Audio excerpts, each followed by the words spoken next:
तो यूपी में आज तीसरे चरण के चुनाव के लिए नामांकन होना है और तीसरे चरण के मतदान के लिए आज अधिसूचना भी जारी होगी।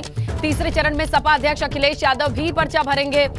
जहां यूपी के 16 जिलों की 59 विधानसभा सीटों पर मतदान होना है, तो आज से मतदान की अधिसूचना जारी होते ही नामांकन तीसरे चरण के लिए जो प्रक्रिया है वो शुरू हो जाएगी। आपको बताएं कि सपा अध्यक्ष मैनपुरी की करहल सीट पर तीसरे चरण में ही पर्चा भरेंगे, जिस पर मतदान होना है। चलिए ज्यादा जानकारी सहयोगी अनुभव से लेते हैं। तो अनुभव, अब देखिए तीसरे चरण पर निगाहें और भी आकर के टिक जाती हैं, क्योंकि सपा अध्यक्ष अखिलेश यादव भी पहली बार पर्चा भरेंगे विधानसभा चुनाव के लिए।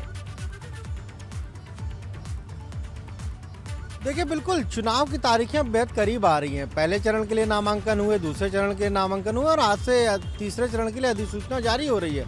और पहले और दूसरे चरण से ज़्यादा सीटों पर चुनाव तीसरे चरण में होगा। 59 सीटों पर यह चुनाव होगा और 16 जिलों की 59 सीटें हैं। इसमें कई महत्वपूर्ण सीटें वीआईपी सीटें हैं। क्यों? जैसा आपने कहा, मैनपुरी की करहल सीट से खुद अखिलेश यादव चुनाव मैदान में होंगे। पहली बार विधानसभा का चुनाव वो लड़ेंगे। लोकसभा के चुनाव तो कई बार लड़ चुके हैं, अभी भी सांसद हैं आजमगढ़ से, लेकिन पहली बार ऐसा होगा जब वो विधानसभा का चुनाव लड़ेंगे। जब मुख्यमंत्री बने थे तो विधान परिषद के सदस्य बन गए थे और मुख्यमंत्री थे।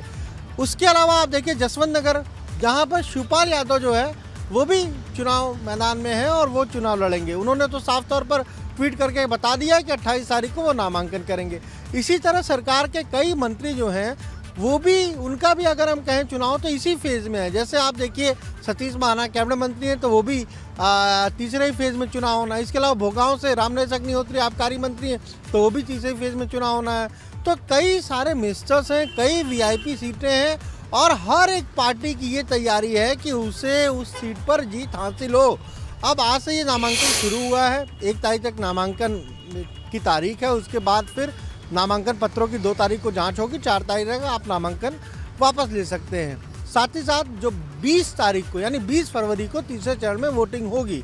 तो कई महत्वपूर्ण सीटें हैं उन 59 सीटों में से। और आप देखिए, कहीं सपा का गढ़ है तो कहीं अगर हम कहें तो बीजेपी का गढ़ है। अब कानपुर क्षेत्र देख लीजिए, ज़्यादातर सीटें।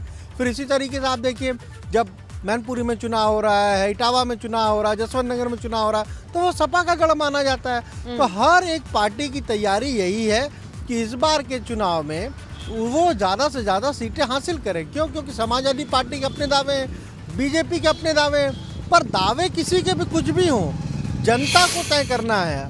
पहले चरण के लिए नामांकन हुए, उसमें नामांकन पत्रों की जांच हुई कल और बहुत सारे पर्चे खारिज हो गए। इसी तरीके से दूसरे चरण के लिए भी नामांकन के बाद अब नामांकन पत्रों की जांच होगी। तो कहीं ना कहीं आप देखिए हर पार्टी इसी कोशिश में लगी हुई है।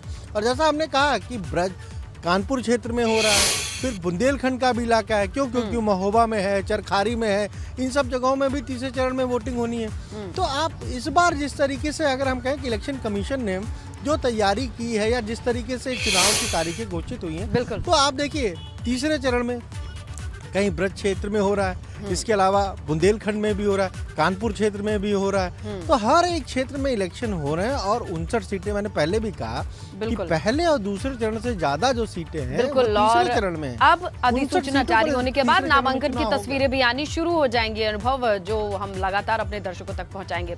अनुभव, शुक्रिया।